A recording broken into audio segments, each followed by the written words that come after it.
when I need to recalibrate myself, I watch the movie Rollerball. Came out in 1975. James Caan, John Houseman. It's an excellent movie. Other things I do when I need to recalibrate, I'll read the Tao Te Ching or the Four Agreements by Don Miguel Ruiz. Rollerball, though, is a go-to because there's so much in this movie. And if you haven't seen this movie, I highly recommend you go find it. You can find it on Odyssey. You can find it in a lot of places. And just to watch it and absorb it, there's a few things in there that I want to talk about that I think is important. But before, I like if I see a movie, I want to know more about it. So I went and looked up the guy who wrote it, and his name is William Harrison. And it was based off of a story called The Rollerball Murders that he wrote.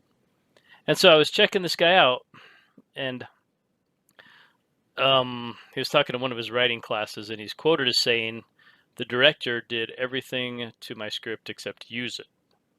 So then I thought, well, if he didn't really use the script, then the director may be more important than the writer. And the director was Norm Jewison. Nothing funny about that, sorry. And he's directed a ton of movies, which, like, if anybody who watches movies, you know the movies. He directed Moonstruck, Best Friends, Jesus Christ Superstar, Fiddler on the Roof, the original Thomas Crown Affair. He was all the way back to like 1952. He directed In Country, Only You, The Hurricane, Dinner with Friends. And they call him a what did they say? They said Norm Jewison is an award-winning, internationally acclaimed filmmaker who has produced and directed some of the world's most memorable, entertaining, and socially important films. So Rollerball for me is the social importance. And I'm going to show you a few clips. But if you don't know the story, it's a futuristic society from 1975 where corporations run everything. There's an energy corporation, there's a communications corporation, a food corporation, and they're in charge of like the whole deal. So they introduced this game called Rollerball, and it's wildly popular. They explain at some point, and this is the first clip I'm going to show you. They explain the nature of the game, and to me, it parallels media, smartphones, and social media in our current timeline. Let's just watch this clip, and then we'll talk about it. In my opinion, we are confronted here with something of a situation. Otherwise, I would not have presumed to take up your time. Once again, it concerns the case of Jonathan E. We know we don't want anything extraordinary to happen to Jonathan. We've already agreed on that. No accidents, nothing unnatural. The game was created to demonstrate the futility of individual effort. Let the game do its work. If the Energy Corporation has done all it can, and if a champion defeats the meaning which the game was designed, then he must lose. I hope you agree with my reasoning.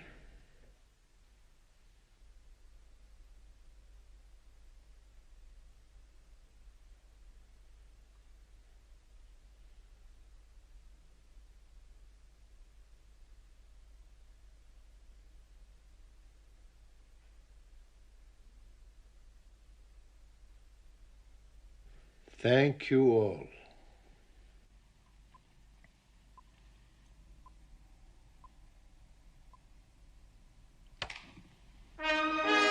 So clearly the underlying theme is that the individual has no power. And we've seen this the past 2.5 years. We've seen it before, but we've seen it in our faces for the past 2.5 years to where you have to do this thing. Oh, by the way, if YouTube doesn't let me upload this, it'll be on Odyssey and BitChute, so fuck it. If you don't get a medical device injected into your body, you're not serving your community. If you don't wear a mask on your face, you're endangering other people, which we know is complete bullshit. Some knew it at the time, some learned it, some still have yet to learn it. But the parallel between having a game designed to show people there's no individuality, or individuality is not important and not effective, I think is the same kind of thing. So it's kind of disturbing when I recognize that. I've always been drawn to this movie. As our timeline plays along, I see more and more things come out of it, which kind of leads us to our next clip. This we'll watch the clip and then we'll talk about it. You've unlimited restrictions here, of course, but you have to come so many times. It all takes such effort. Do the executives still come here? Oh, they used to, some of them. What about the books? Books, oh no, they're all changed, all transcribed, all information's here. We've Zero, of course. He's the central brain, the world's brain. Fluid mechanics, fluidics. He's liquid, you see, and his water's touch. All knowledge. Everything we ask has become so complicated now. Each thing we ask. This morning, we wanted to know something about the 13th century. He flows out into all our storage systems. He considers everything. He's become so ambiguous now, as if he knows nothing at all. So deep in the movie, Jonathan, the James Caan character, he was trying to figure out how the corporate war started and how they got there and so forth. So he goes to Geneva, conveniently, where the World Economic Forum, and anyway, you guys know that stuff. And he talks to the man who runs the computer. And the guy basically says, it's got all this information that it really doesn't know anything anymore.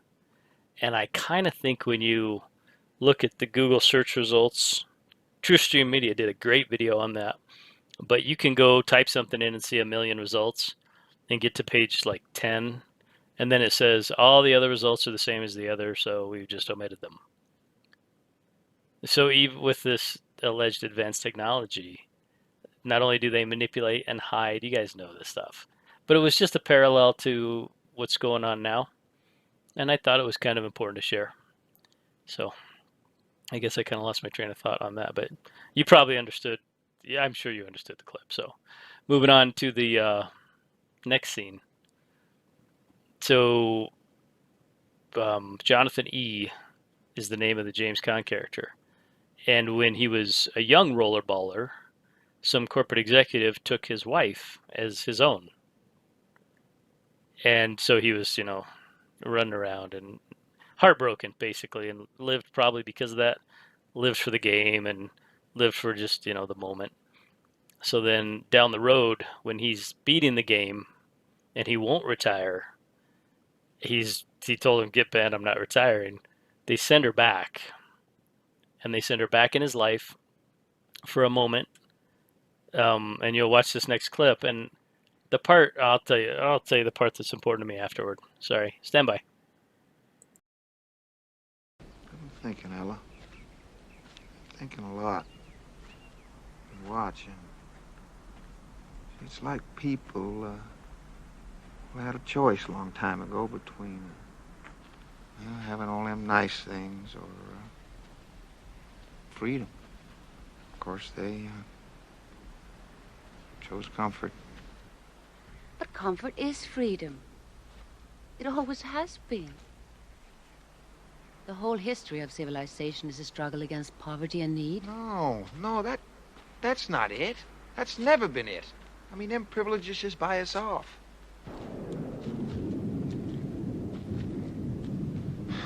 Look, they want me to quit, Ella. Then quit. Just like that, huh? But you've got to do it now. You've got to before it's too late, whether you want to or not. Look, Johnny. The next game, there won't be any substitutions allowed. And no time limit. You'll die, Johnny. Everybody will die. No time limit, they tell you that? Yes. They tell you to come here and convince me to quit? Yes, but that isn't why I came here. You have to get out for your own sake. Oh, please, Johnny, please. I'll tell you to stay if I did quit. You're my big reward.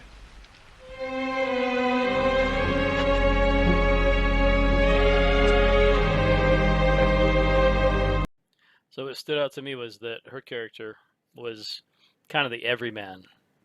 The person that, yeah, they take your data, but my smartphone's really, it's really good, and I can do the apps and I can do the things, and that's what most people do. And his character is like, no, no, there's no freedom there. I ain't doing that. We gave up freedom for comfort and security. The old thing attributed to Ben Franklin, that if you give up security for or liberty for security, you'll have neither. We're kind of right at the brink of there. So, and this was again 1975, and I find it interesting. That was a time of economic recession in the nation, gas lines, terror attacks in the Middle East, kind of like now. Nothing's really changed. But so this movie came out during that time period, and I wonder what adults thought who watched it at the theater. I'm sure there was maybe 3, 4, 5%. They got it and like, oh my gosh, this is exactly what's going on. And the majority, I bet, were like her character. So, which leads to the ending.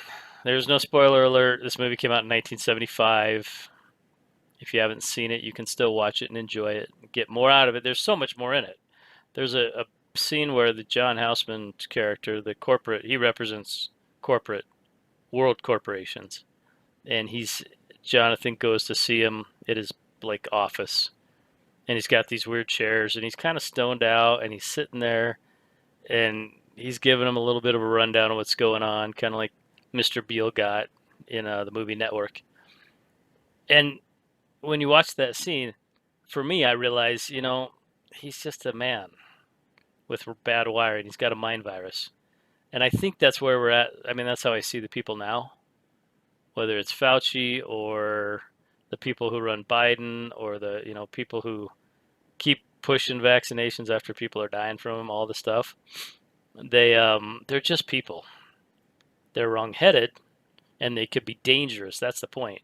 One of the points of me making this is these people can be very dangerous.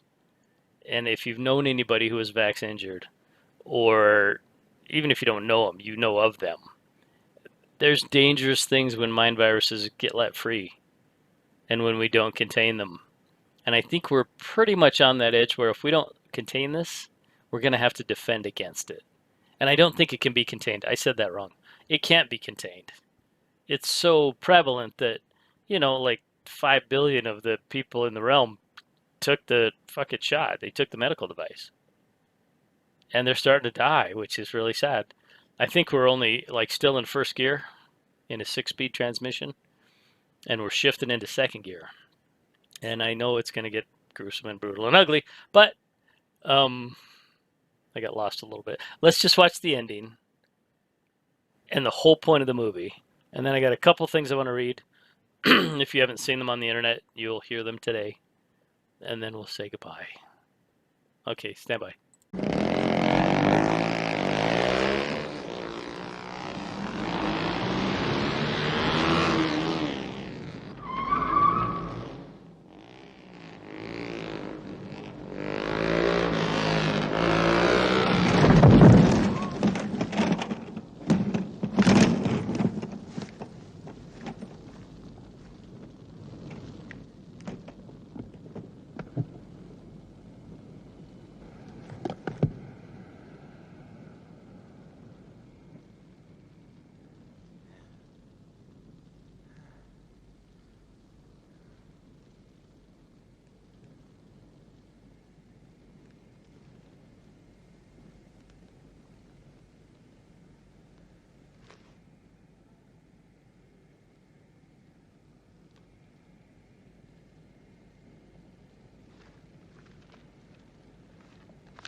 So the end of the movie, I think from the director's point of view, and hopefully from an audience viewpoint, is that the individual does matter. You can make a difference. If you're still listening, no matter how frustrating or depressed or beaten down you are now, you still make a difference. Literally. In whatever way you do it. Everybody does it differently. Some people raise their kids phenomenally. Some people take care of their parents, their older parents, phenomenally. Some people smile. Some people were given such a beautiful smile that it warms other people as they walk by. So whatever it is, your individuality is far more important than whatever collective bullshit they want to tell you. Which leads us to the conclusion of this. There were a couple things going around on the internet for a while. One was talking about people who would not participate in the social experiment known as COVID. And the other one is just a piece of information. Oh, sorry about that. Damn it. The other one is just a piece of information that is very important. I'm going to read that one last because I think it's going to apply pretty soon. So hopefully this wasn't very dark. Hopefully this was just a, oh crap, not very good with my computer today. So if you hear a weird, sounds different, apologies. Oh, come on. I'm going to edit this out, maybe. What the hell? Dang it. Okay. I don't know what I did. I know what I did. Sorry. I know you guys can hear that shit in the background. My apologies. Okay, so here it is. If you understand what's going on and didn't take the, quote, medicine, close quote, you have survived the greatest psychological warfare in human history. Do you realize how much time, resources, money, and effort they put into this? They have tried to manipulate, brainwash, and force you. They've been trying to scare you, attempted to make you feel guilty. They tried to bribe you with gifts. They tried to confuse you, to question your reality and also your sanity. They tried to make you abandon your principles, your morals, and your values and your faith. They even managed to turn your loved ones and friends against you.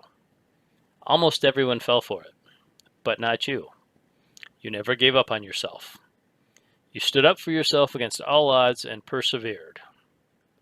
Stay that way, my friends. The battle continues. So that would have been a really cool place to leave it, but there's more to say. Here we go again. Click the wrong button. This was written in a book called Soviet Dissident by Alexander Solzhenitsyn. And if you're a freedom-loving, Team Humanity, natural man or woman and you need something to read, go find anything by Alexander Solzhenitsyn. He starts by saying, the most terrifying force of death comes from the hands of a man who wanted to be left alone. They try so very hard to mind their own business and provide for themselves and those they love. They resist every impulse to fight back, knowing the forced and permanent change of life that will come from it. They know the moment they fight back, their lives as they have lived are over. The moment the men who wanted to be left alone are forced to fight back, it's a form of suicide. They are literally killing off who they used to be, which is why, when forced to take up violence, these men who wanted to be left alone fight with unholy vengeance against those who murdered their former lives. They fight with a raw hate and a drive that cannot be fathomed by those who are merely play acting at politics and terror. True terror will arrive at these people's door. They will cry, scream, and beg for mercy, but it will fall upon deaf ears of the men who just want to be left alone. I think that's most of us. If you're watching this, you're watching to the end, that's probably you. I know it's me. It's why I don't want to, but we may have to. So anyway, thanks for watching. Stick together. Make good alliances. Be honest and true to your friends. If they're your friends, they know you're a dipshit already, so you don't have anything to hide from them. Until next time, arrivederci.